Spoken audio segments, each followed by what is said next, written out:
¿Será que ya? Bueno, tengamos a alguien de tecnología. Sí, estoy llevando a todos los coperos. Venga ahí, nervios. Pues con esto ya debería servir, porque ahí necesitarían. ¿O será que solo María Andrea y Alexander? Que No, porque yo me fui a otro lado. Pero ¿qué es lo que está pasando? Que no sabe- Ya, nosotros no estamos oyendo. ¿Y por dónde? ¿Y ya saben por dónde está haciendo entrando el sonido? ¿Esto es qué es Zoom? Esto es Zoom, sí. Es Zoom. No, usualmente se conecta bien a las... Sí, pero... ¿Entraste aquí? Es que por esto grandecito. A ver. Venga, porque a mí me pasa esto en mi computadora a veces y ya a ver si lo logro. Igual que sistema. Aquí no, espera. Ya, y tampoco. Hola. ¿Eso ya lo pusiste? ¿Ah? No, es que no sé, probar con micrófono, ¿no? Sí. Hola. El tema no es de Zoom. Ellos no. Exacto. Alfredo, ya nos escuchas. Alfredo. ¿Este es el computador central? Este es el computador. Y si ponemos el computador, el audio del televisor. Tampoco. No me... No, porque aquí dejar el audio en la computadora. Ya no se oye. Ya no los escuchamos. Ponerle el chat.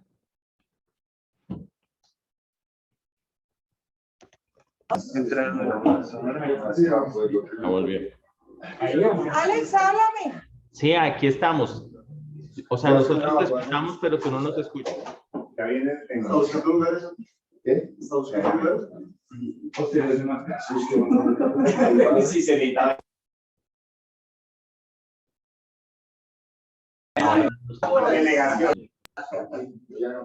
Ale con más que a mí.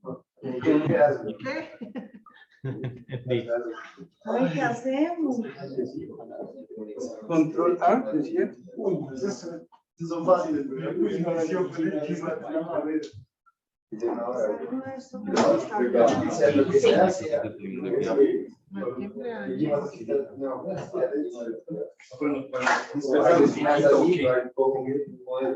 va a marcar a Mike.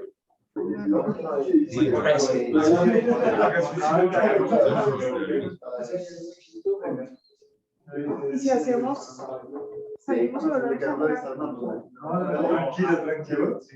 Yo tengo un examen que ya he hecho para todo esto. Llamamos a Luceleni. Ya tengo Uy, Daniel.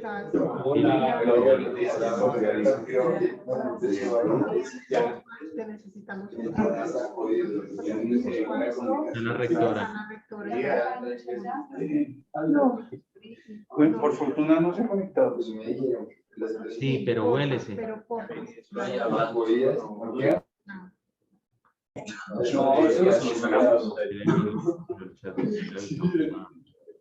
Ya va alguien para allá. Es el que insertamos. Alfredo. Pero ahí sí no una opción. Sí. O ese o igual que el sistema, pero... No es que no hay sino una opción.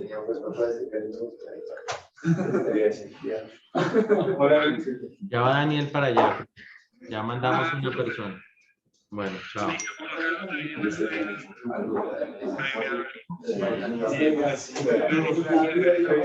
Espera, espera. Cuando vaya. Que ya sube Daniel.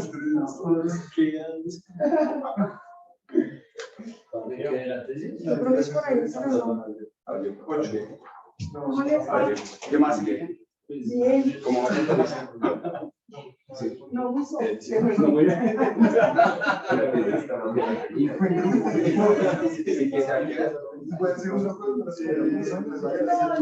Hola.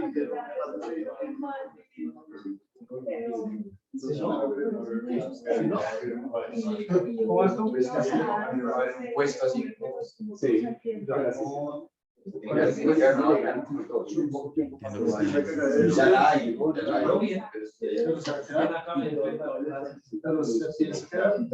estoy en eso.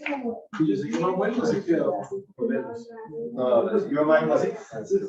Hola, Michael. No, los oye, pero no los oí. Ánimo, Michael. Solo hay 800 personas pendientes.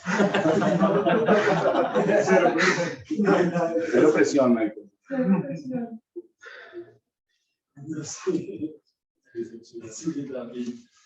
No, todos son alumnos.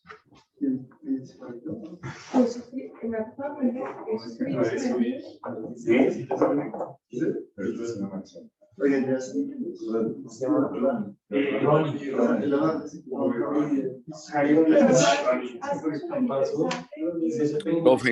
Profe Javier, por aquí estoy. Sí, presidente. Ya nos van a conectar en audio. Allá Hombre, está. mi saludo a todos, muy respetuoso. Voy a hacer una cosa, estoy por el teléfono, me voy a cambiar. Profe Javier, mi saludo. Presidente Uribe, buenos días. Qué gusto tenerlo otra vez. Hombre, el gusto es mío, el gusto es mío. Déjeme hacer una cosita. Aquí está la rectora de Ciencia Emilia Restrepo, presidente. Presidente, Ay, qué gusto rectora. verlo, qué gusto conocerlo, que esté con nosotros, de verdad, es un verdadero privilegio para todos nosotros. Rectora, ustedes han sido muy amables conmigo. Han sido muy amables conmigo. Les agradezco inmensamente a usted, señora rectora, a los directivos, al doctor Javier y a los estudiantes. Voy a hacer una cosita. Voy a cambiarme del teléfono a la red.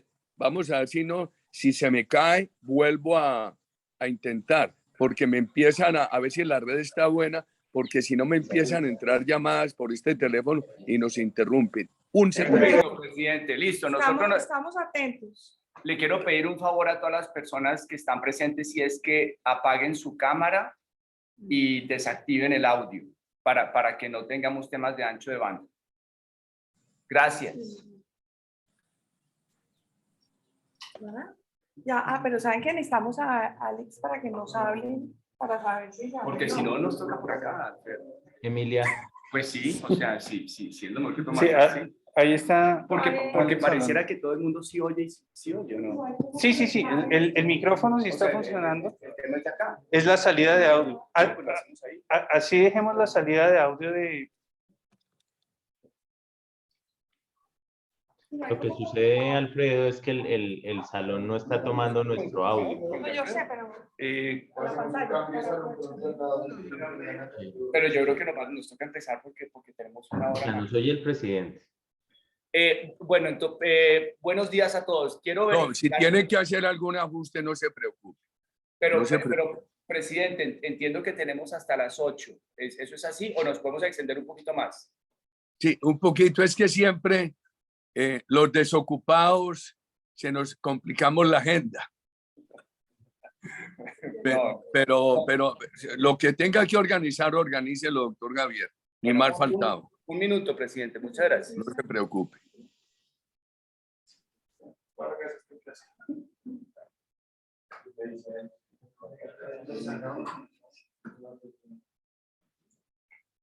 No, pero con esta vez, ¿qué va a funcionar?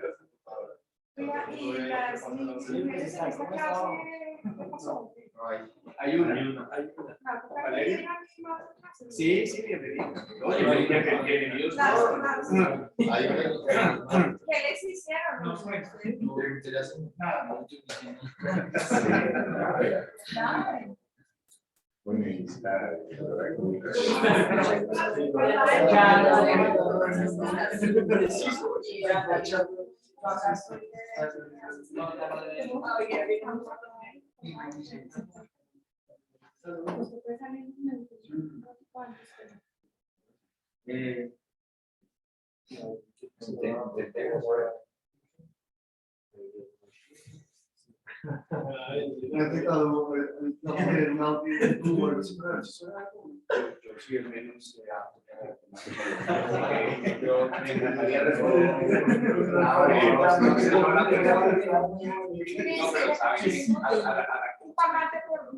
y se lo conectamos Pues a este una buena computador. ahí que veamos y ahí se Sí, claro.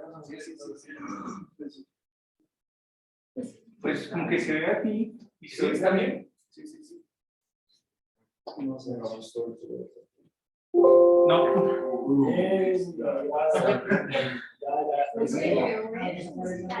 ¿Perdón? Gracias. Sí, claro.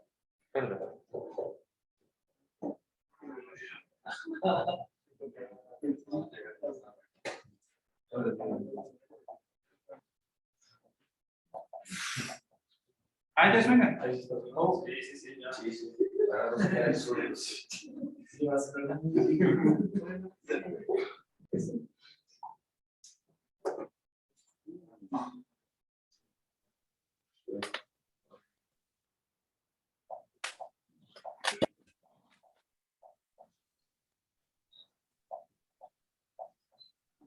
Estamos contando la presentación. Ya pasa. Allá, porque él está allá. Sí. Si usted pone la flechita, le sale ya. Sí, sí, sí, dos. 5, 3, 4. Pilar, fue que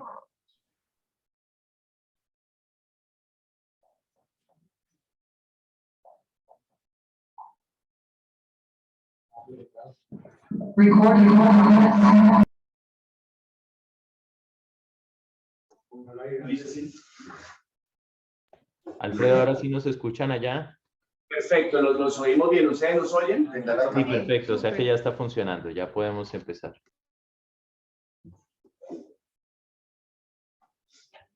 Listo. Bueno, creo que entonces nuevamente pregunto, buenos días, ¿nos oyen bien? ¿Nos escuchan bien? Está la cámara así. La cámara está así. La cámara está así. Buenos días, ¿nos oyen bien?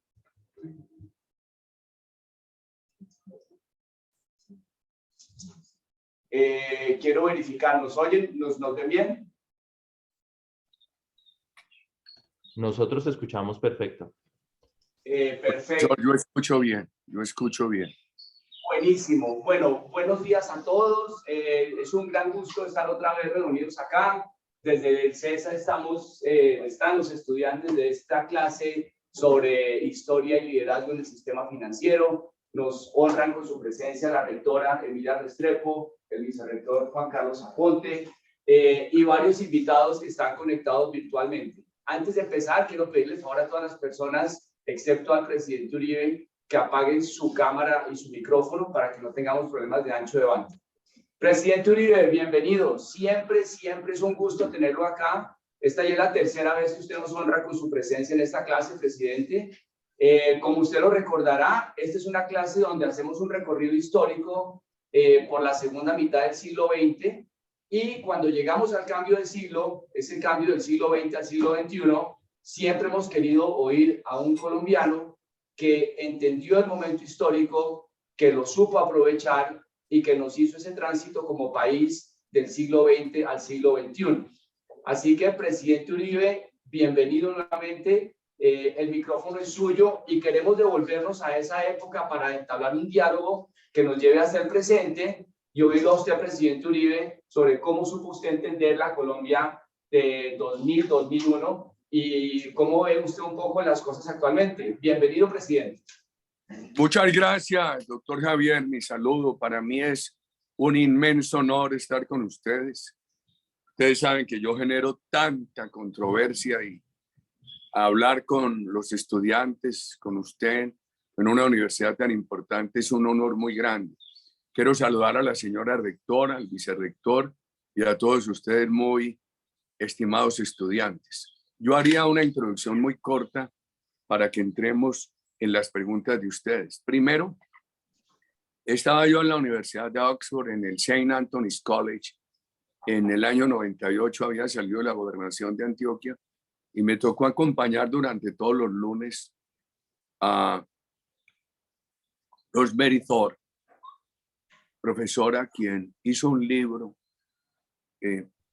ordenado por el Banco Interamericano que se llamó La Historia Económica de América Latina del siglo XX. Se lo recomiendo. En ese libro se destacaron, a mí me tocaba revisar capítulo tras capítulo todos los lunes. En ese libro se destacaron varios temas de Colombia. Primero se dijo que el país había cerrado las puertas al sobreendeudamiento de los años 70. En los años 70 hubo algo que llamaron petrodólares. No van a creer que es por la política de ahora, queridos jóvenes. Eran los dólares que venían de Oriente, de unas economías petroleras del Medio Oriente sumamente ricas que inundaron algunos países con créditos. Y muchos países de América Latina. Colombia dijo no, eso se le debe al expresidente Alfonso López Michelsen y a su gobierno. Y fue muy útil porque muchos países entraron en sobreendeudamiento y vinieron defaults, incapacidades de pagar deuda, etc. Ese reconocimiento a Colombia. Segundo, a Colombia se le reconoce la institucionalidad. Por ejemplo, cuando se habla del tema cafetero, dice que Colombia pudo prolongar, estabilizar, mantener su agricultura cafetera gracias a la creación de la Federación Nacional de Cafeteros y a un punto más importante, a que el Fondo del Café no fue manejado por el Estado, sino que fue manejado por el gremio a través de un contrato con el Estado. Eso es bien, bien importante. Ayudó mucho. Después, luego, que hay mucha crítica a algunas inversiones que hizo el Fondo Nacional del Café. Un tercer punto que se destaca de la economía colombiana es el decreto 444 del señor presidente Carlos Lleras Restrepo. Él en buena hora desobedeció órdenes al país e impuso un control cambiario. Que eso sea la receta de siempre, ¿no? Otros han fracasado, pero él lo impuso en un momento muy, muy importante y le frenó al país una crisis muy honda y eso durante un tiempo aumentó bastante las importaciones. Hoy los economistas no lo aceptarían y uno no lo propondría. Estoy haciendo unos registros históricos. Colombia no tuvo, este sería un cuarto punto, nunca incurrió en default, ni tuvo hiperinflación. Si ustedes revisan, estimados jóvenes, las inflaciones de los 70 y los 80 fueron enormemente altas. Creo que el año, mientras en otros países de América Latina hubo inflaciones de más del 1000% anual. En Colombia el año de mayor inflación fue el 33 y fue muy alta y asustadora. Si uno lo mira a la luz de hoy es un escándalo, pero cuando lo comparamos con lo que pasaba en otros países fue un tema comparativamente benigno. El otro tema, la verdad es que en esos gobiernos del Frente Nacional la pobreza rural bajó mucho y la pobreza se volvió a disparar en Colombia con la violencia. Esta es una tesis que muchos profesores de la Universidad Nacional y muchos estudiosos me critican. Yo creo en eso. Yo creo en eso, en que aquí se bajó mucho, venía bajándose la pobreza sustancialmente, especialmente en el área rural. ¿Y qué pasó? La toma nueva de fuerza por parte de la violencia frenó eso y revirtió la tendencia.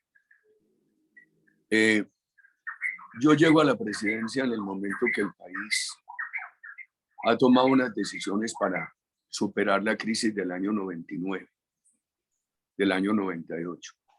Quiero invitarlos a lo siguiente. Yo no tengo claridad sobre las causas de esa crisis. Me pregunto, y lo dejo como tema de investigación de ustedes. ¿Qué efecto en esa crisis pudo tener las variaciones que años antes se hicieron al UPAC? 1. 2. La apertura económica del año 90-91 inicialmente produjo un boom, después afectó mucho sectores productivos nacionales. ¿Hay alguna relación entre la apertura económica y la crisis del 98-99. Yo no lo tengo claro. Una profesora inglesa a mí me solía decir, cuando yo le hacía preguntas sobre unos temas, me decía, yo no lo tengo en blanco o en negro, lo tengo gris, confuso. Yo tengo, y se los confieso con toda honestidad, estimados jóvenes, que yo tengo esos temas de la crisis del año 98, el año 99, lo tengo en gris, no lo tengo ni claro ni oscuro. Hay otro tema, y lo digo con mucho respeto, sin ningún sesgo político. ¿Qué efecto pudo tener la crisis que vivió la administración Samper? Lo cierto del caso es que el presidente Samper termina con un alto déficit, lo hereda del gobierno del presidente Pastrana. El presidente Samper ya había empezado a sentirse un gran aumento inflacionario y de tasas de interés. Presidente, si me permite una interpelación para ahondar en el tema que usted está poniendo. Lo veíamos aquí la clase pasada, parte de la crisis que se desata en Colombia en el 99 es el tsunami que viene del sudeste asiático, pasa por Rusia, llega a Brasil y le pega a Latinoamérica con unos sobreendeudamientos, presidente, pero ya no de los estados, sino de la empresa privada. Y como usted bien lo dice, el sistema UPAC, con un cambio que nos explicaba aquí el profesor asistente Alfredo, a quien me excuso porque no lo he presentado, se creó la tormenta perfecta, presidente.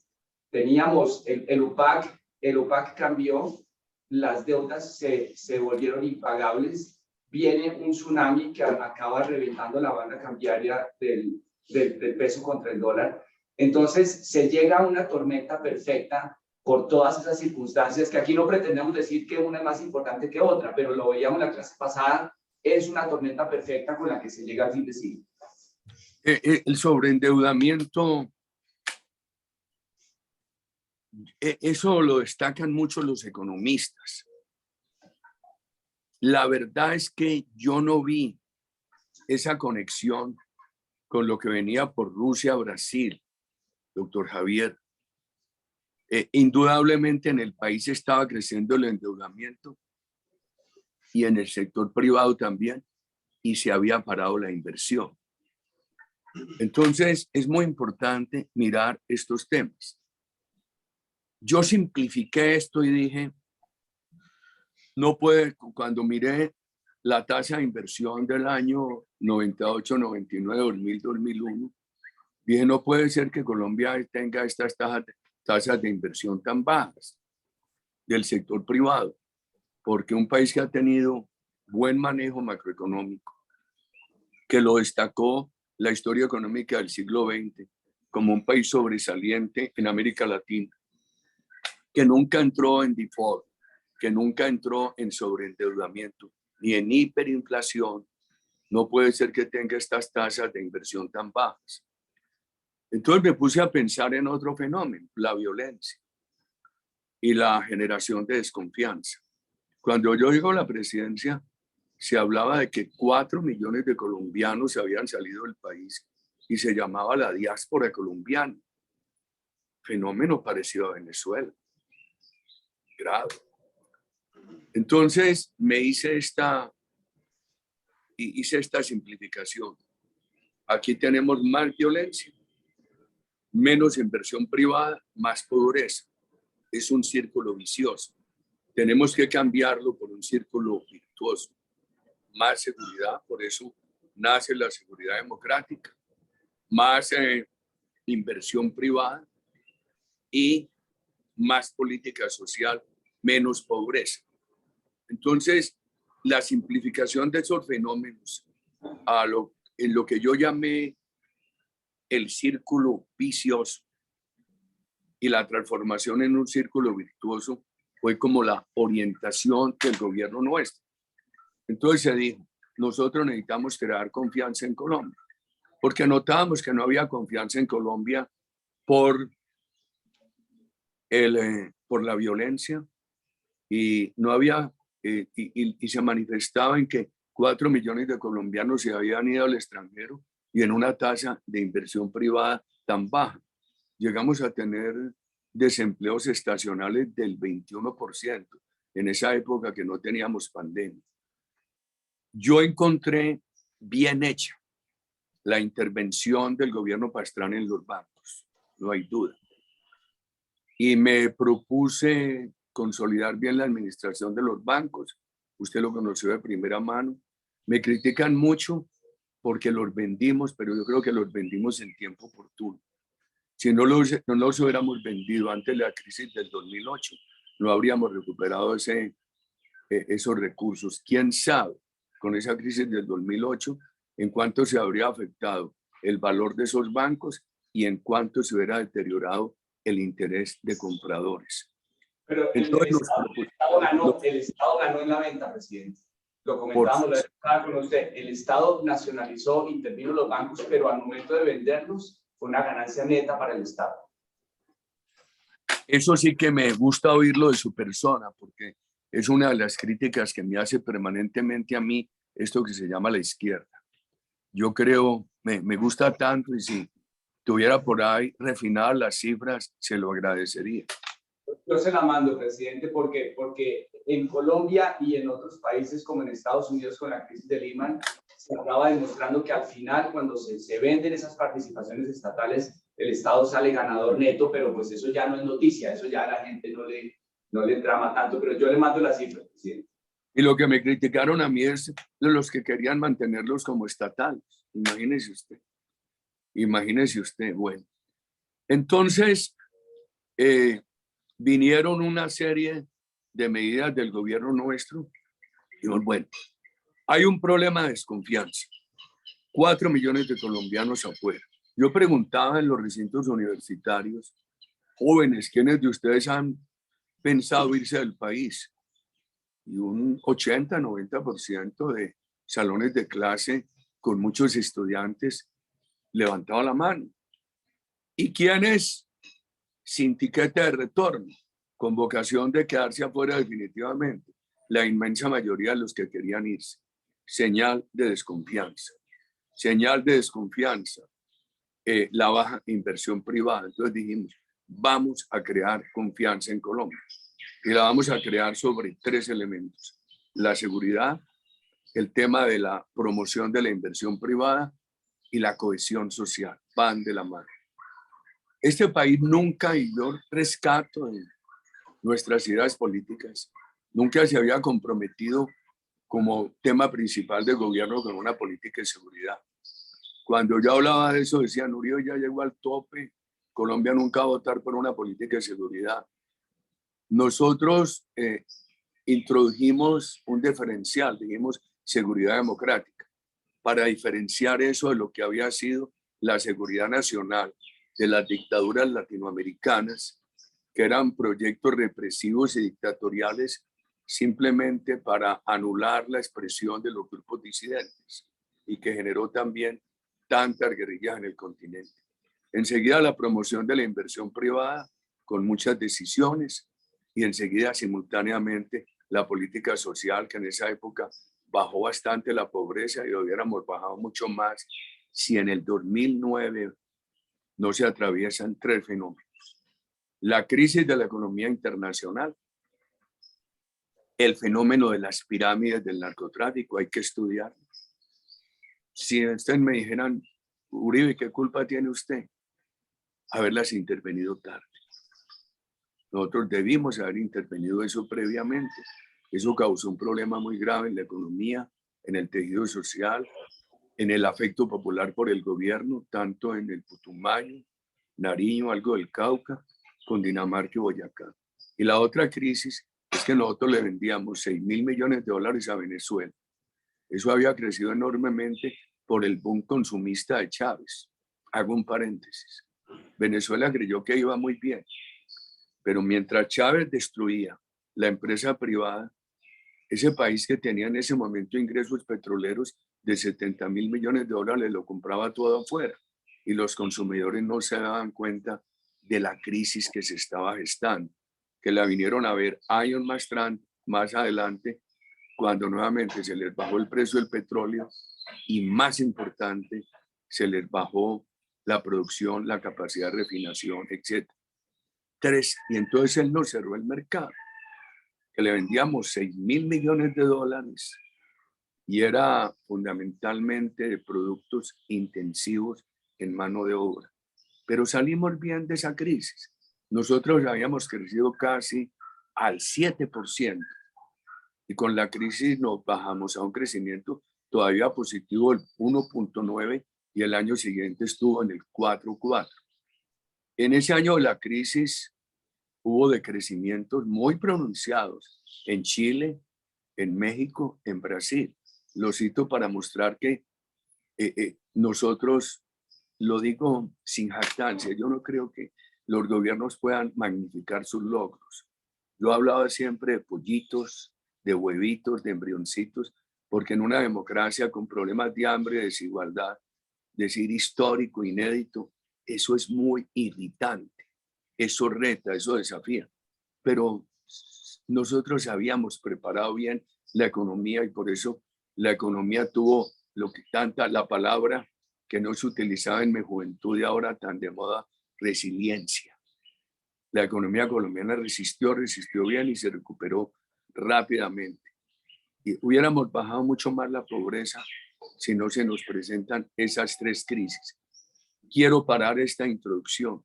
Yo creo que es bueno mirar bien las causas de esa crisis del 98 y saber hasta qué punto sí se puede comparar el endeudamiento colombiano con el endeudamiento que venía de Rusia y otras partes.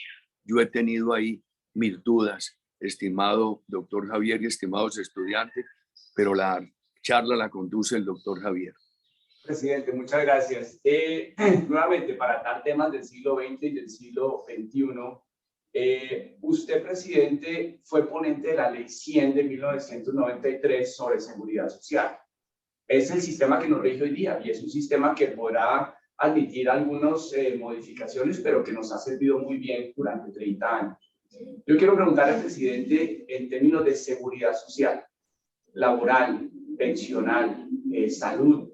¿Cómo ve usted hoy día el sistema? Porque usted fue ponente de esa ley, que repito, nos ha servido muy bien, pero que hoy día tiene unos retos diferentes. Tenemos una población que está necesitando trabajos diferentes, está necesitando oportunidades diferentes. Entonces, ¿qué mejor que oírlo de usted, que fue la persona que se pensó ese sistema de seguridad social? ¿Cómo lo ve? ¿Cómo entiende usted hoy día, presidente, el tema de la seguridad social? Antes quisiera decir esto. Mi lectura de 40 años de la economía colombiana y de los últimos 12 es que la economía colombiana, con un esquema que mantenga confianza en la inversión privada, es en economía en crecimiento y en confianza neutra frente al petróleo.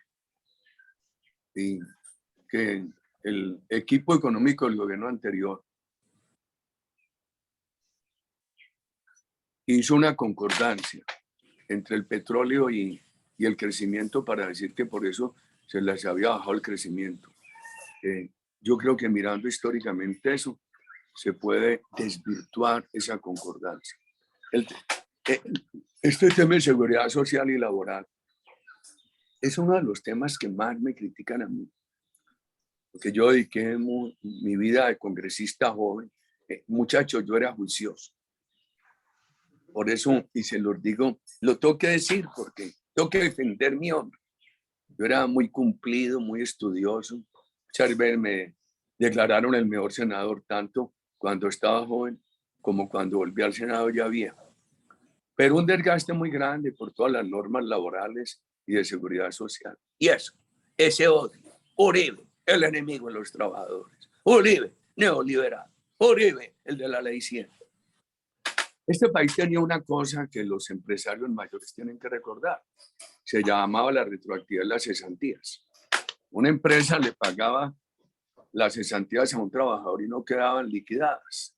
Cuando se retirara ese trabajador, tenían que volverlas a liquidar con retrospectividad. O sea, si en el año 80 yo le liquidé unas cesantías a un trabajador y él se retira en el año 90. Yo le había hecho un anticipo, un retiro parcial. Yo tenía que volverle a liquidar, yo ya no con los pesos nominales del 80, sino con los pesos nominales del 90. Esto quebraba a las empresas y a los trabajadores. Muchas empresas se quedaron sin poder pagar cesantías. Cuando se liquidó Aerocóndor, no había con qué pagarle a los trabajadores. Lo primero que hice yo fue que en la ley 50 del 90, que fue iniciativa mía, el gobierno después presentó otros proyectos, se acumularon. Creamos los fondos de cesantías. Usted, empleador, cada año liquida la cesantía, la traslada a un fondo. Me critican mucho que porque se perdió la retroactividad. Pero yo creo que ha sido una cosa muy segura, no se ha perdido un peso de cesantías. No les hablo otros temas de la ley 50. Después la ley 100. En el año 86 yo presenté un proyecto cooperativismo que le daba a las cooperativas y a las cajas de compensación familiar la posibilidad de hacerle competencia al Seguro Social en afiliación. Lo archivaron. Dijeron que eso acababa con el concepto estatal alemán de seguridad social del Bismarck, que era el que imperaba en Colombia. Me derrotaron en la Comisión Séptima del Senado, lo archivaron. Pero seguí trabajando en el tema. Y entonces sacamos la ley 100 del 93. El gobierno de la época presentó un proyecto para crear unas entidades sociales promotoras de salud. Nosotros en la ponencia le agregamos todo. Y creamos el régimen subsidiado, el solidario, el contributivo y toda la competencia del Seguro Social. ¿Qué había en ese momento? El Seguro Social con 34.000 empleados, lleno de sindicatos y de penetración de la guerrilla.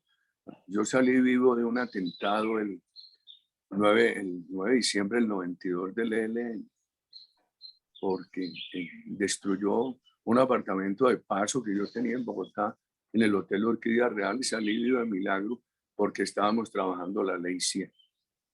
Seguro Social tenía 34.000 empleados, con una fortaleza sindical muy grande y una penetración de las guerrillas.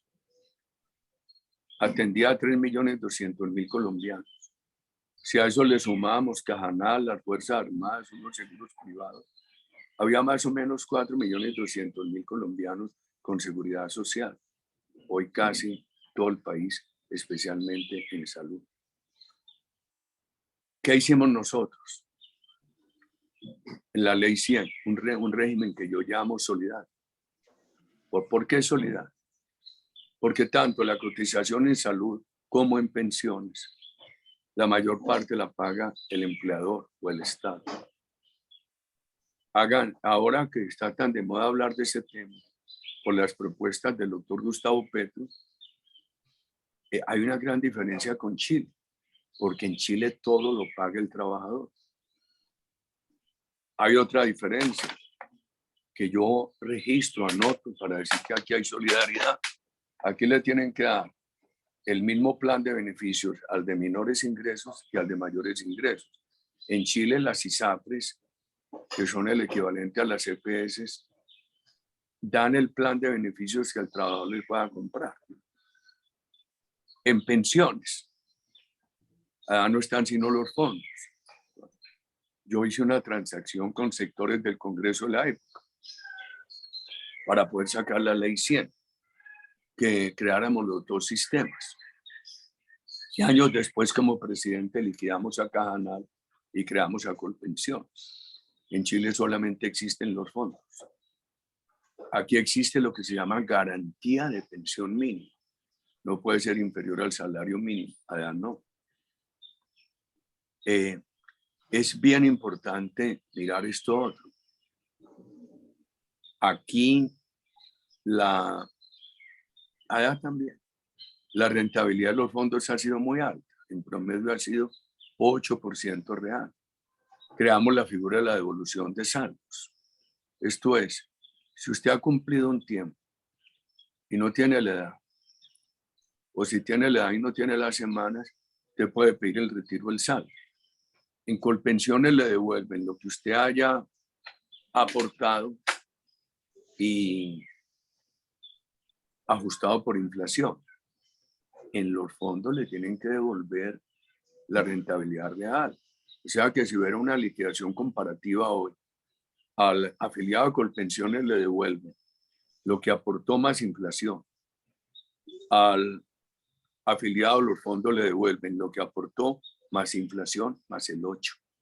Bien importante. Y eso no se ha dicho en esta campaña presidencial.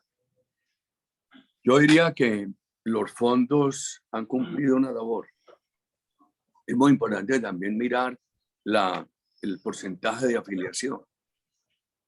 La cuota que cobran las administradoras es del 1,5%, 2%.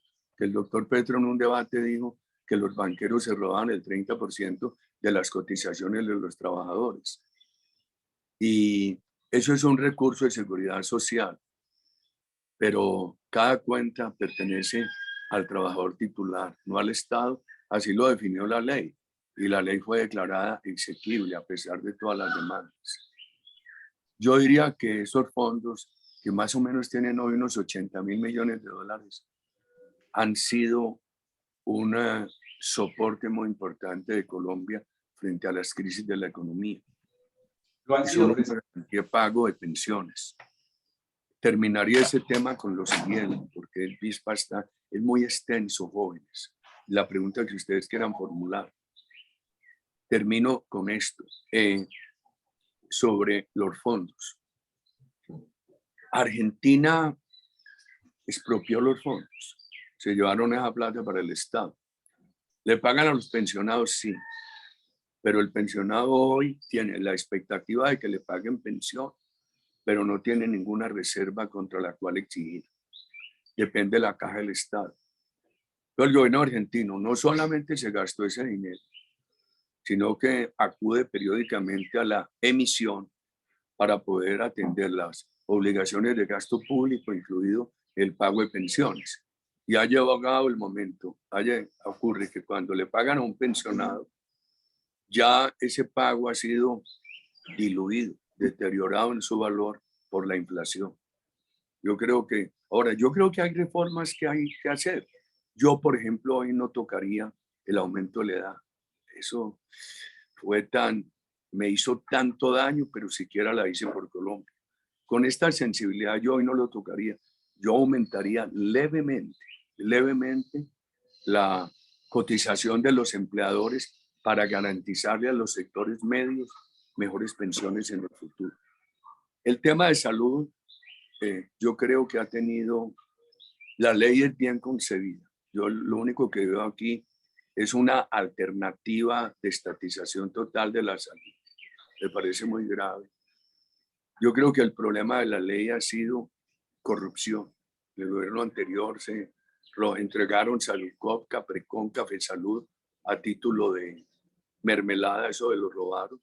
Muchos hospitales públicos clientelizados. Yo cometí un error. Nosotros nos gastamos en la época $1 billón reestructurando hospitales públicos, pero no pusimos un seguro de manejo. Nos faltó ahí verticalidad y muchos volvieron a reincidir en ese clientelismo.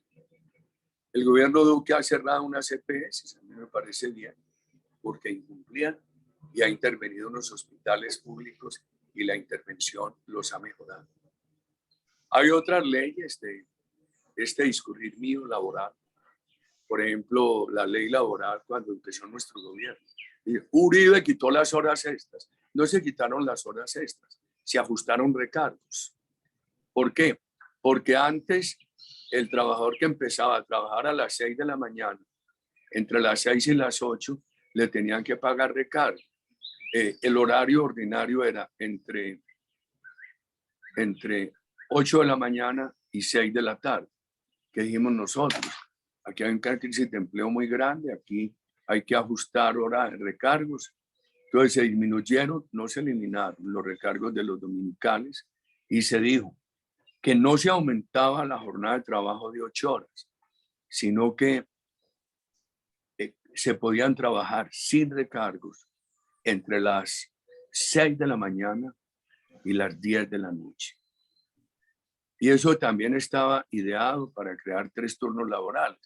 Los sectores izquierdistas dicen que eso no generó empleo. Eso generó mucho empleo. Hoteles, restaurantes, almacenes de cadena, etc. En el gobierno anterior trataron de tumbar esa ley, la iban a tumbar por compromiso del presidente Santos en la reelección. Era yo senador y lo que pudimos hacer, transigir con sectores del Congreso, es que no la tumbaran, que el tiempo ordinario entonces no se contara hasta las 10 de la noche, sino hasta las 9. Por esa ley me ha criticado mucho, dicen Uribe acabó las horas extras, pero esa ley tiene otro punto importante. Se creó el Fondo Emprender del SENA. Un muchacho del SENA puede presentar un proyecto de emprendimiento y ese proyecto de emprendimiento, de acuerdo con el presupuesto del SENA, se le puede financiar con un capital semilla inicialmente a título de préstamo que se va condonando a medida que el joven cumpla. Queridos estudiantes. Presidente, si me lo permite, yo creo que en el tema de seguridad social es mucho lo que se ha logrado y como usted ve en la nota y lo hemos reconocido acá, es un sistema que nos ha servido bien durante 30 años. Yo quisiera, si usted lo permite, un poco para llegar a la coyuntura actual, contarle anecdóticamente que cuando empezamos esta clase, le preguntábamos a los estudiantes que están acá cuántos quisieran irse del país y probablemente el 90% levantaron la mano diciendo que sí, que quieren ir del país. Y es una coyuntura muy parecida a la que se vivía hace 20 años cuando usted llegó a la presidencia. Y eso preocupa, que estos jóvenes digan que una opción es irse de su país. Entonces yo quisiera preguntarle 2 cosas, presidente, para pasarle el micrófono a los estudiantes. Hay unos que se quieren ir y en el caso mío, que muchos dicen que me debo ir o que me tengo que ir, imagínense. No. Pero ahí vamos. Presidente, pregunta, y ahí le pasamos el micrófono a los estudiantes. Pero terminar con esto, yo seguí trabajando el tema laboral. Por ejemplo, hace 4 años dijimos, Colombia necesita una economía fraterna, no de odio de clases, menos impuestos a las empresas, mejor remuneración. Por eso presenté, cuando se van los impuestos, la propuesta de prima adicional. Estaríamos mejor políticamente si se hubiera aprobado. Y también la disminución de la jornada de trabajo, que no la entendieron los gremios económicos. Y esa ley se aprobó. Me tocó dar unos debates estando ya por fuera del Congreso. Les voy a dejar esta última inquietud. Yo creo en el emprendimiento y en la buena remuneración, no en el derecho laboral de rigideces. Es posible combinar flexibilidades laborales que tanto le chocan a la izquierda con mejores condiciones laborales. Ahí se las dejo, queridos estudiantes. Perfecto. Presidente, 20 años después de que usted llegó a la presidencia de la República, creo que tenemos una coyuntura parecida. Tenemos un cruce de caminos donde muchachos como estos queremos incentivarlos a que se queden en el país, a que trabajen por su país. ¿Tenemos las instituciones, presidente, para eso? Yo tiendo a pensar que sí. Tenemos un Banco Central independiente, tenemos unas ramas del poder público, tenemos, yo creo que un sistema de controles que funciona. Pero quisiera también preguntárselo a usted. ¿Usted cree, presidente, que tenemos esas instituciones hoy día y que vienen de la Constitución del 91 para afrontar los siguientes 20 y 30 años del país? No es fácil el ejercicio del gobierno en Colombia. Por ejemplo, hay muchas sentencias de la Corte Constitucional que van más allá, que además, que no, en mi concepto, se exceden. Su tarea es proteger la Constitución. Aquí pasan a bloquear los gobiernos. Eso es un tema que hay que mirar. Pero yo creo en alguna forma en que, no obstante que se necesitan reformas institucionales. Por ejemplo, cómo evitar la politización de la justicia. Yo creo que Colombia sigue teniendo una institucionalidad. Antes que pensar en irse del país, hay que pensar qué hacer en los próximos 2 meses para que no, la gente, los ciudadanos no se tengan que ir de Colombia. Ese es un tema. Ahora, yo sinceramente creo, hablándole a un auditorio de jóvenes, que el país necesita una gran política de emprendimiento. El empleo y el emprendimiento hoy, en mi concepto, dependen de 2 variables: la confianza en el país y el sistema educativo. No hay duda que en este cuatrienio se ha avanzado en el tema educativo. Hay 690.000 estudiantes de estratos 1, 2, 3 en universidades públicas con matrícula gratuita. El presupuesto educativo pasó de 33 billones a 49, por primera vez más alto que el militar. No hay duda que eso ha mejorado. ¿Cómo vamos a mejorar la calidad?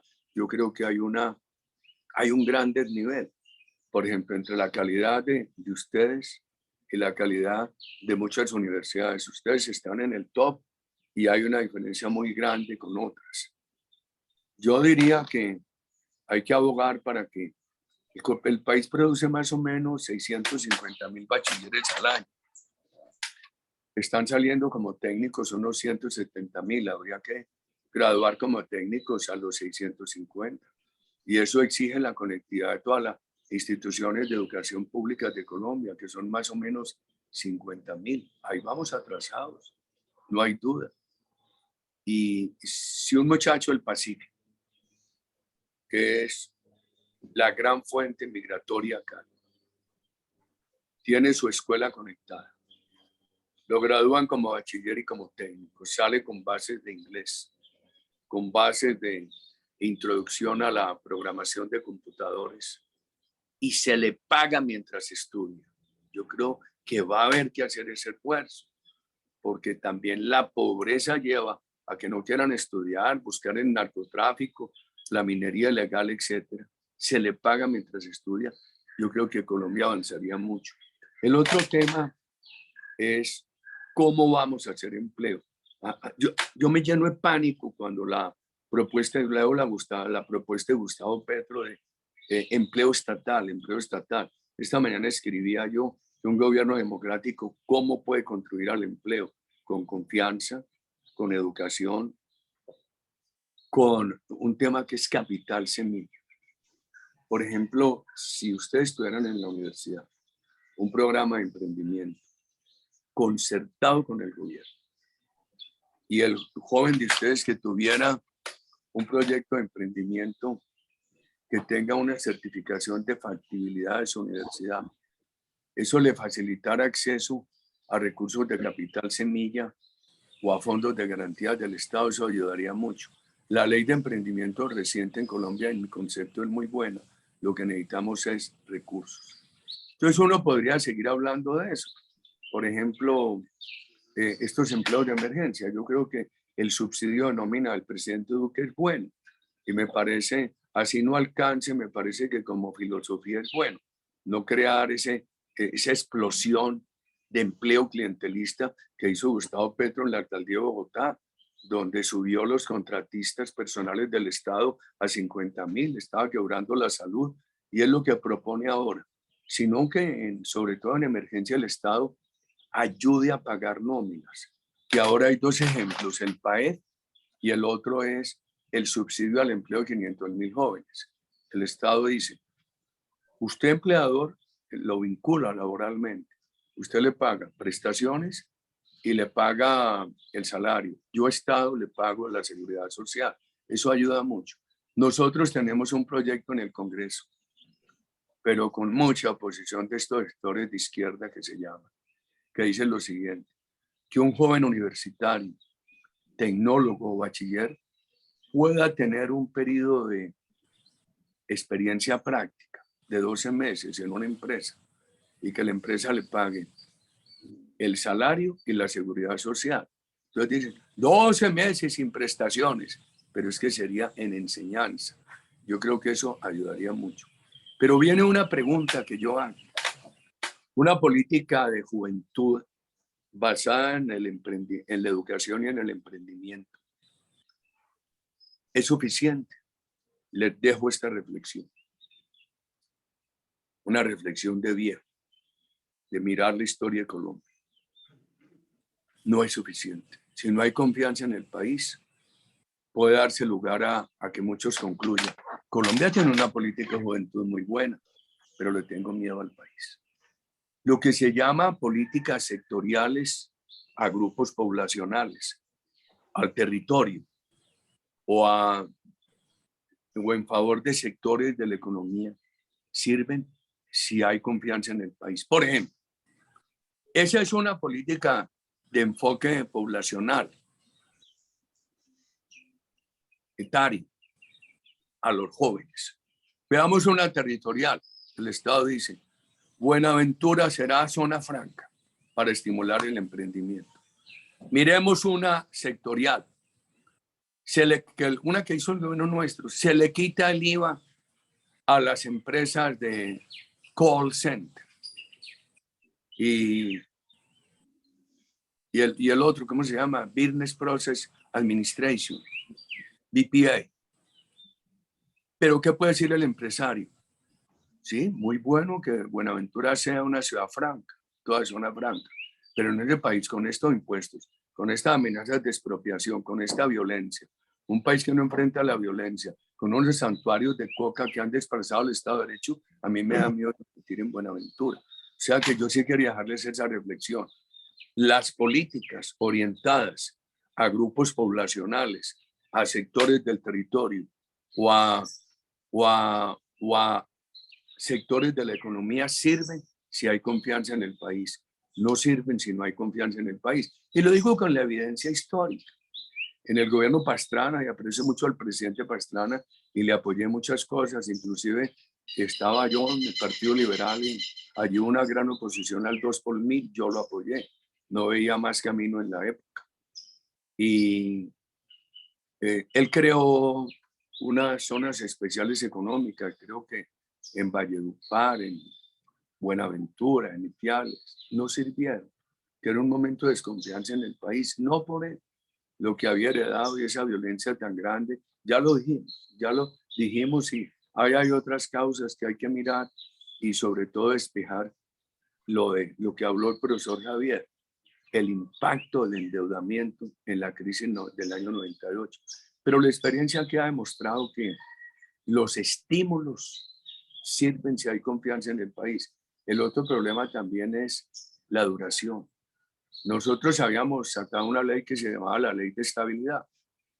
Dábamos 20 años de estabilidad a través de un contrato a las empresas para que se instalaran en el país. Pero hoy se preguntan mucho si la legislación tributaria de Duque es buena, pero se llega a Petro y nos la cambia. Entonces, hay un gran temor a la inestabilidad y eso hay que resolverlo. En mi concepto no se resuelve con normas. Así como fue difícil que el gobierno nuestro creara la Ley de Estabilidad, fue fácil que Santos la desmontara. Imagínense ustedes. Lo único que resuelve estos problemas es una gran conciencia popular de que el país necesita reglas estables de inversión. Porque las personas inversionistas locales y extranjeros se mueren de miedo pensando en la inestabilidad normativa. Presidente, tenemos algunos minutos más para que los estudiantes puedan interactuar con usted y luego hacemos el cierre. Entonces quiero pedirle el favor, si cualquiera de nuestros estudiantes quiere aprovechar la oportunidad de hacerle una pregunta o algún comentario al presidente Uribe. Así que adelante, por favor. Presidente Uribe, buenos días. Antes que nada, pues muchas gracias por el espacio. Mi pregunta va un poco más al tema financiero y es esos préstamos, ese fondeo a las empresas pequeñas y medianas para desarrollar el crecimiento y aportar al empleo, aportar a todo eso. Son dos partes la pregunta. La primera es, ¿cómo lo vio usted durante su periodo presidencial? ¿Qué propuestas incluyó? Y en este momento, ¿cómo lo ve con las alzas en las tasas de interés? O sea, ¿cómo puede el gobierno en este momento apoyar a sus empresas en el tema de préstamos, que es algo tan importante para el crecimiento? Esa es una política micro, que depende también de la... ¿Cómo te llamas tú para saludarte? Pablo Garcés. Pablo, es una política micro que depende también de la confianza en el país. Nosotros la insertamos dentro de lo que Era nuestra visión de crear confianza en Colombia. Entonces, te voy a mencionar apenas 2 o 3 de las medidas. Creamos unos estímulos tributarios. Enseguida, la ley de estabilidad. Un estímulo tributario. Toda inversión en Colombia se puede deducir en un 30-40% el primer año. Eso ayudó mucho. La ley de estabilidad. La desmontaron. Y reunimos todas las entidades de microempresas del país. El gobierno las fondeaba. Y eso permitió que el crédito de microempresa pasara de una cartera de 760.000 millones a una cartera de más de 8 billones. Verifíquenlo porque creo que está en 15 billones. Si nosotros lo dejamos en 8 billones, por ahí en el año 2010, en 15 billones, en los mismos pesos, en pesos nominales, es casi que un nulo crecimiento. Y en cuanto al emprendimiento, creamos el Fondo Emprender del SENA, pero fue poco. Yo creo que nosotros no alcanzamos a colocar los recursos de emprendimiento que requiere el país. Ahora fondeamos mucha mediana empresa en los programas de reindustrialización, de reinvención empresarial. ¿Cómo era que llamábamos eso, doctor Javier? Lo manejaban Coldes. La banca de las oportunidades, presidente. Eso era lo de del microcrédito, que no era una banca, sino un sistema, pero un programa que teníamos para financiar reestructuración, renovación. Hoy día se llama Colombia Productiva. A las empresas. Eso tenía un nombre en el gobierno nuestro, no sé cómo se llama. Si ustedes me preguntaran, yo hoy, que está la ley de emprendimiento, que es buena, haría un gran esfuerzo con recursos de emprendimiento. Se le ha pedido mucho a este gobierno le tiene miedo al endeudamiento. Yo soy de la idea que en crisis lo importante es manejar bien la economía. Una cosa es el endeudamiento en una economía mal manejada y otra en una economía bien manejada. Para garantizar que siga el buen manejo de la economía, no hay que temerle al endeudamiento para resolver problemas sociales. Yo creo que en el gobierno mío creamos ese Fondo Emprender, ese programa, pero nos quedamos cortos, queridos amigos. Pablo, me hiciste una pregunta sobre el gobierno mío. ¿Y la otra cuál es? Sobre las tasas el ambiente actual de tasas de interés y apoyo a las empresas. Sí. Ambiente actual de tasas de interés. Me preocupa mucho. Y costos.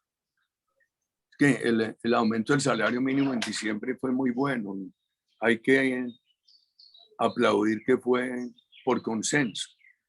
Pero con esta inflación, yo recorrí durante 45 días calles de Colombia, entregando un volante. La gran queja en la comuna en Barrios Unidos de Bogotá era inflación y seguridad. Por eso he pedido mucho el bono alimentario y las empresas, las que puedan, deberían hacer ese esfuerzo. Esta inflación de costos y esta inflación de precio final a los alimentos que tienden a no ceder está causando una desazón social muy grande, de un impacto político muy, muy peligroso.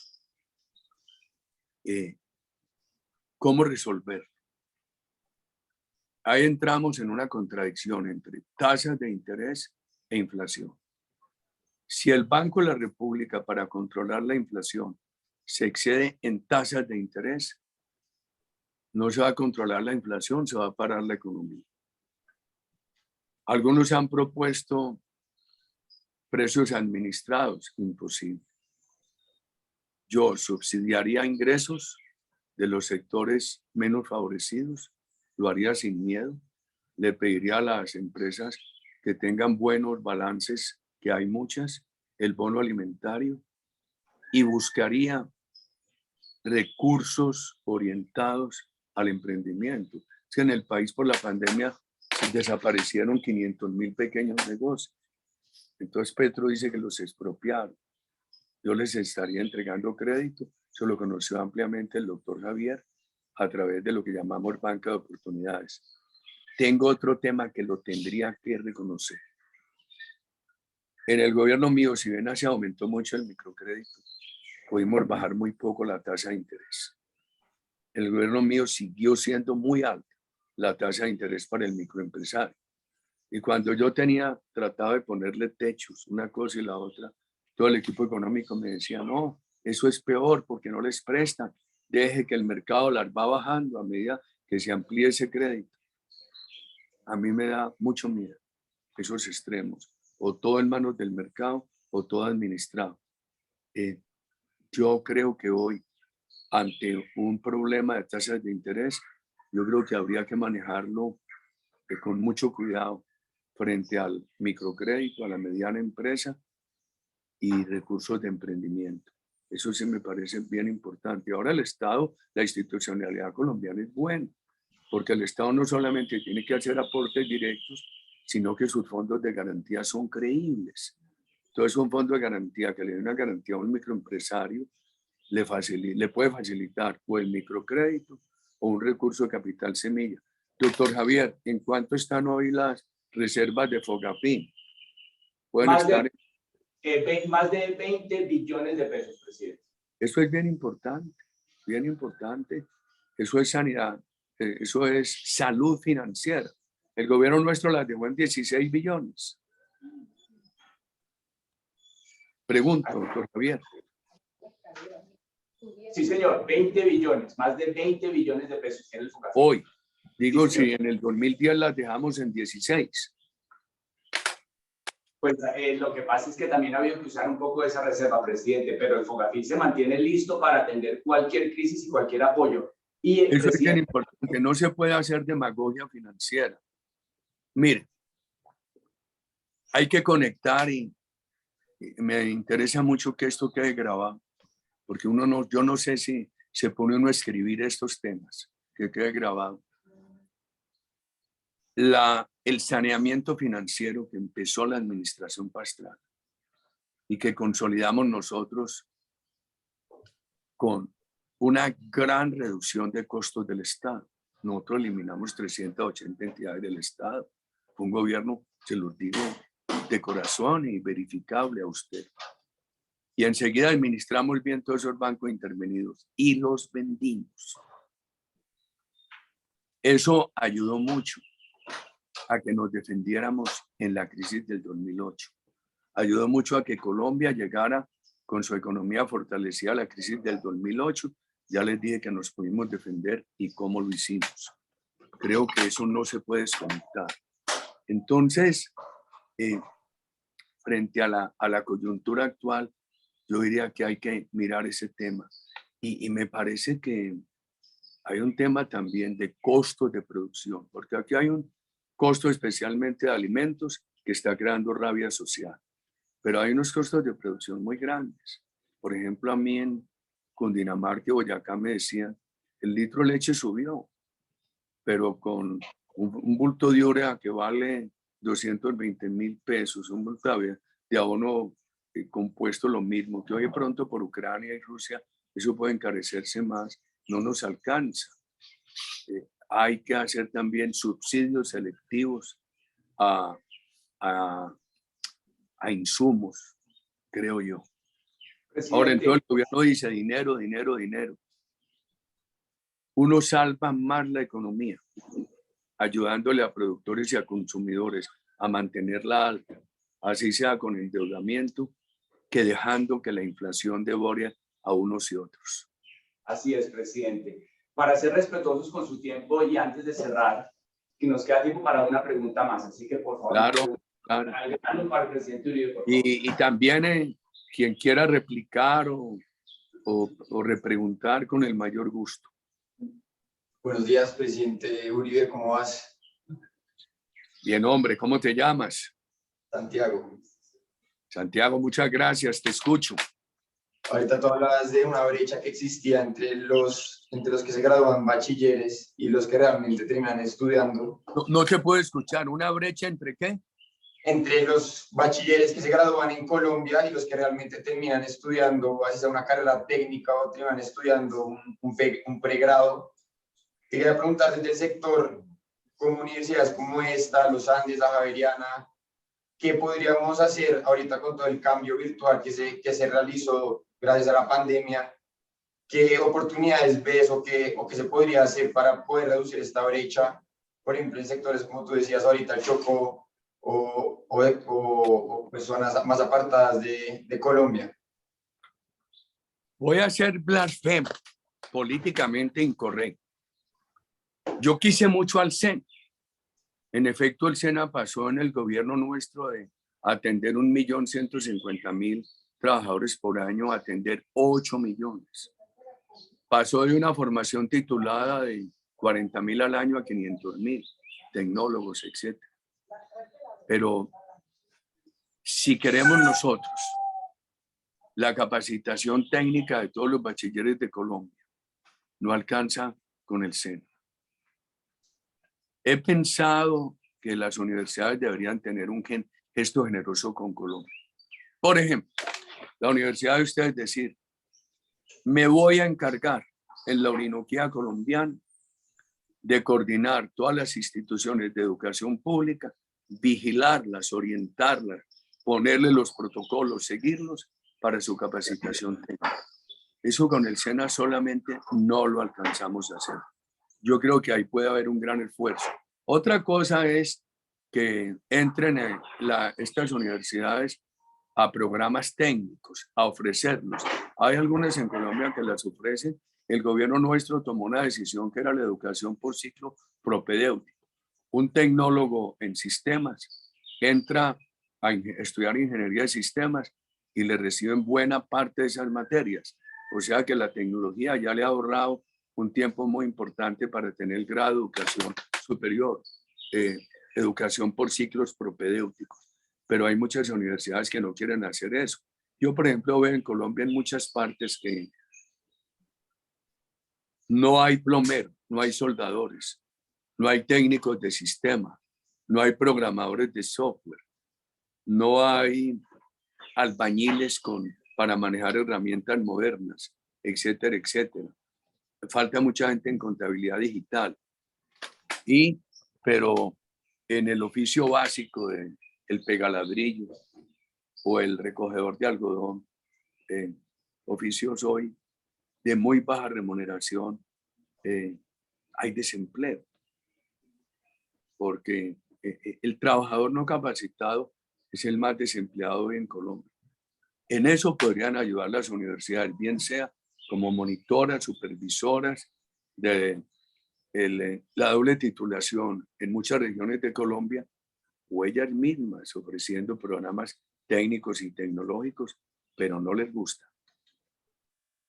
Presidente Uribe, como siempre, usted nos deja unos aprendizajes enormes. Yo, de mi parte, antes de cerrar esta sesión, voy a pedir un gran aplauso para el colombiano Iván Verdugo. No, muchas gracias.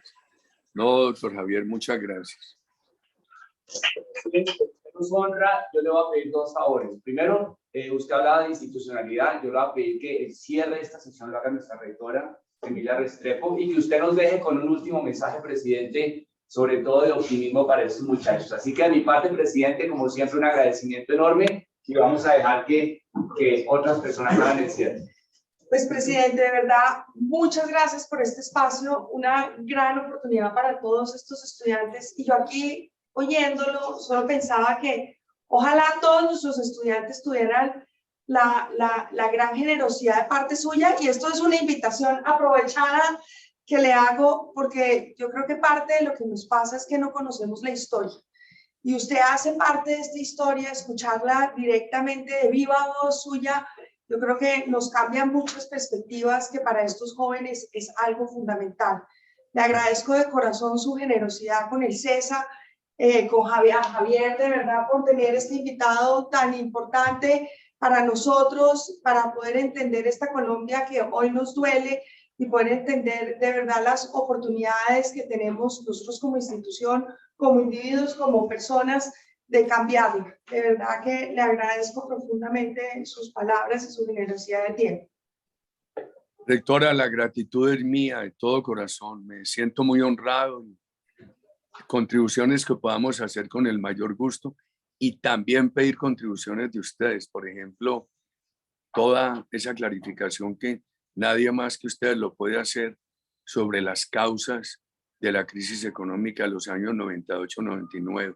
Pero siempre atento, vivo muy agradecido con ustedes, con el profesor Javier, por la paciencia que en tantas oportunidades han tenido conmigo y lo que es con la universidad de ustedes siempre con el mayor gusto, con el mayor gusto. ¿Qué decimos de institucionalidad, doctor Javier? No sé, ¿qué se le ocurre? Presidente, ya que usted lo pregunta, un optimismo enorme, porque las instituciones que nos rigen hoy, presidente, la Constitución del 91, las reformas legales del año 90, los ajustes que se hicieron en el comienzo de este siglo y la construcción que se ha hecho de país, a mí en lo particular me deja un optimismo enorme de que tenemos instituciones y tenemos personas capaces de enfrentar cualquier coyuntura y cualquier futuro que venga. Entonces, si me lo preguntan, optimismo. Por ejemplo, las elecciones en Bogotá entre el Pacto Histórico y el Partido Verde sacaron una votación. La nuestra fue muy bajita. No obstante, la alta votación liberal, conservadora y liberal en el país, en Bogotá fue muy bajita. Yo creo que la nuestra fue la que siguió después del Pacto Histórico y el Partido Verde, pero muy rezagada. Yo veía las noticias ayer del aplauso a Petro en la Universidad Externado, porque es que no lo someten a un ejercicio de preguntas y de cuestionamiento, sino echar un discurso es muy fácil, iniciar un discurso es muy fácil. Entonces, yo sí creo que nosotros tenemos que hacer un gran esfuerzo y de las poquitas universidades que lo permiten son ustedes con estos ejercicios. Usted me decía, el 90% se quieren ir del país. A ese 90% yo les voy a pedir, hagan un gran esfuerzo en estos 60 días para evitar que uno se vaya y a otros nos obliguen a irnos. Entonces, hagan ese esfuerzo. Siempre muy agradecido con ustedes y siempre dispuesto a la que la universidad necesite. Rectora, vicerrector, jóvenes estudiantes, profesores, profesor Javier, muchísimas gracias. A usted, presidente, le deseamos un feliz día y lo mejor como siempre. Gracias, presidente. Muchas gracias. Presidente, ustedes son unos afortunados, les quiero decir. Y yo de que me hayan invitado a Javier. No, al contrario. Mil gracias. Al contrario. Quiero decirles que una de mis mayores pasiones en la vida es la historia. Y me he pasado la vida leyendo historia, porque creo que esa frase de que quien no conoce su historia está condenado a repetirla. Y oyendo al presidente, y me alegra que haya optimismo, porque ayer estuve en un foro donde solo había pesimismo. Entonces, de verdad que me pone muy feliz que pues dos colombianos de la magnitud como Javier y el presidente Uribe, que han hecho parte de la historia de este país y que hoy nos dejan las instituciones que tenemos, y por eso el optimismo, pero creo que la responsabilidad de la tarea que nos acaban de poner y es cómo podemos en estos 2 meses apoyar el cambio de esta historia, porque lo que se nos viene no es fácil, pero también está en nuestras manos. Entonces, de verdad los felicito, son unos afortunados, estudien muy bien todas las opciones que hay, yo creo que eso es la democracia, pero es muy importante oír esto de viva voz. Yo tuve una fortuna, me acordé ahí sentada, yo tuve clase de historia aquí en la luz, no saben la moneda, nosotros nos tocó esa cosa la moneda, con el general Valencia Tobán. Y creo que desde allí comenzó mi amor por la historia, porque fue cuando comprendí que si yo entendía la historia, realmente iba a poder ser mucho más crítica, iba a poder tomar mejores decisiones y sobre todo iba a poder ser más libre, porque cuando uno realmente sabe y toma las decisiones de manera informada, allí eso es la verdadera libertad. Entonces, aprovechenla de verdad. Emilia, aquí hemos visto, hemos oído todo tipo de personajes. Qué maravilla. Tuvimos a Augusto López, tuvimos a Mauricio Botero, tuvimos a Rosenberg Pavón, quien trabajó con el presidente Uribe. Y yo creo que estos muchachos, o así esperaría uno, aprecian la diversidad de opiniones. Claro, Y hemos así visto, tiene que ser. y hemos visto una historia de más de 50, 70 años donde el país ha pasado por mucho. Es que a uno se le olvida, este país ha pasado por todo. Entonces, eso también crea fortaleza. Y yo sí creo mucho que tenemos las instituciones correctas. Ahorita uno puede debatir si las tasas altas, bajas, no importa, pero hay un banco central independiente. Hay entidades que están fortaleciendo su gobierno corporativo. Yo creo que hay muchas cosas buenas por las cuales estoy optimista y repetirles que hay que quedarse a trabajar por este país. Hay que trabajar por el país. Pero bueno, no sé si ustedes quieran comentar algo. ¿Cómo les pareció el presidente Uribe? Claro, sí, para. Yo no sé si eso es bueno o malo. Pues a mí me parece que es verdad, conoce muy bien toda la historia de Colombia, sabe muy bien y me parece muy chévere que él recalcaba las cosas que no hizo o que pudo haber hecho mejor. Y eso pues también es de valorar, como que él no siente que él es perfecto y que no fue el presidente perfecto y que seguramente hizo cosas muy buenas, pero también hablaba de que pudo haber mejorado en algunas cosas y que el país pues también puede seguir mejorando y que pues, realmente hay que quedarse trabajando por el país. Eso es grandeza y madurez. O sea, reconocer ya con el espejo retrovisor que hay cosas que se pueden haber hecho diferentes. Eso es otra enseñanza enorme. Y para complementar eso, que no solamente como analizando qué se puede haber hecho mejor, sino diciendo qué se puede mejorar de eso, que no se hizo en el pasado. Creo que también hizo un par de comentarios al respecto que vale la pena resaltar. Aquí siempre es interesante oírlo en la parte económica, porque una cosa es el político y otra cosa es el estadista. Y hoy vimos al estadista. No, y en ese enfoque que le dio a todo el análisis 100, y además es uno de los puntos más críticos que vale la pena que ustedes y aprovechen a Javier y les explique qué significa, por qué recalcar todo el tema de la ley 100 ahora con este posible riesgo de la entrada a la izquierda y cuáles son sus intenciones posibles con el tema de pensiones. Y las implicaciones. Por eso, entonces sería interesantísimo que conversaran alrededor de eso, porque él se centró en eso, pero ¿por qué? Vale la pena entender eso, ¿por qué? Creo que María Andrea y Alex tienen alguna intervención.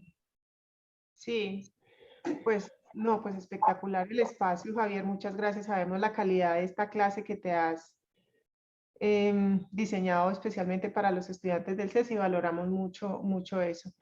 Y escuchando el tema de institucionalidad, recordamos, nosotros tuvimos al presidente Uribe en el 2014 en el CESA, en el marco de una investigación que estábamos realizando Alex y yo con el profesor Randall Mork, que es uno de los expertos en el mundo en temas de gobierno corporativo de la Universidad de Alberta, y llevamos al presidente Uribe para que conociera de primera mano la investigación. Y básicamente lo que le llamó la atención al profesor Randall Mork era cuando nosotros hicimos nuestra pasantía doctoral en Canadá, le mostramos cómo había venido avanzando el mercado de capitales en Colombia en un cambio abrupto con incrementos en el precio de las acciones casi del 40%, y él nos preguntaba qué es lo que explica finalmente ese movimiento y ese cambio acelerado, y era básicamente una mejora en las instituciones.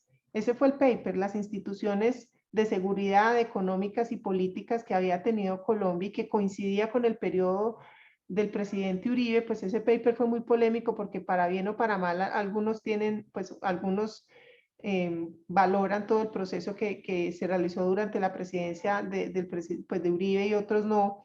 Nosotros tratamos de que el paper fuera no con un tinte político, pero hay que reconocer que en ese periodo finalmente hubo un mejoramiento en las instituciones, y si uno quisiera clasificar o jerarquizar cuáles son las instituciones que deberían reforzarse en un país de primera mano, sin duda nosotros encontramos que en primer lugar debería, que eso lo decía ahorita el presidente Uribe, debería haber confianza, y para que en un país haya confianza necesitamos seguridad. Sin instituciones de seguridad no puede haber mejoramiento en instituciones económicas ni políticas. Entonces yo creo que estamos en una coyuntura muy importante de volvernos a sentir ese optimismo que se traduzca en confianza, pero eso digamos que eso no se da de manera espontánea, si cada uno de nosotros como colombianos, como en el ejercicio de la democracia, de verdad nos vislumbramos un mejor país y hacemos parte de ese cambio. Nosotros como academia estamos siempre atentos a generar esa voz que necesita el país, y creo que ustedes como estudiantes, como esos tomadores de decisiones en el futuro, tienen que estar conscientes de nuestra realidad. Pues salir del país es una opción, pero ojalá no. La mayoría dicen el mejor país para vivir es el nuestro, en donde nacimos, con todas las complejidades. María, Entonces, quería como anotar eso. decir que cuando hablas de confianza es importante, o sea, seguridad es lo primero, y nosotros lo que vimos durante el primer periodo de Uribe, que fue en 2002-2006, fue especialmente un fortalecimiento en esas instituciones de seguridad donde se recupera de alguna manera la presencia o el uso monopólico de la fuerza por parte del Estado en el país, y eso permite después el surgimiento de todos los tratados de libre comercio que se hicieron con más de 54 países, y toda esa política de comercio exterior, y eso, y una política de alentar la inversión en el país, que permitió en un segundo periodo recoger los frutos, especialmente en las instituciones económicas. Pero seguridad en instituciones de seguridad o estabilidad en las instituciones de seguridad en las económicas es fundamental para el desarrollo económico y social. Sin eso no se logra, sin eso no se puede. Si uno hiciera el mismo ejercicio que hicimos en Colombia al revés con Venezuela, pues estaríamos efectivamente frente a la evidencia empírica de que cuando lo contrario pasa, pues se pierde toda confianza, se desalienta la inversión, y el desarrollo económico y social pues se pierde. Así es. Bueno, pues no sé si hay alguna pregunta o algún comentario adicional. Gracias a todos, gracias a las demás personas que se conectaron. Miriam, Juan Carlos, esta es su clase, así que la invitación es permanente a que nos acompañen. No sé si es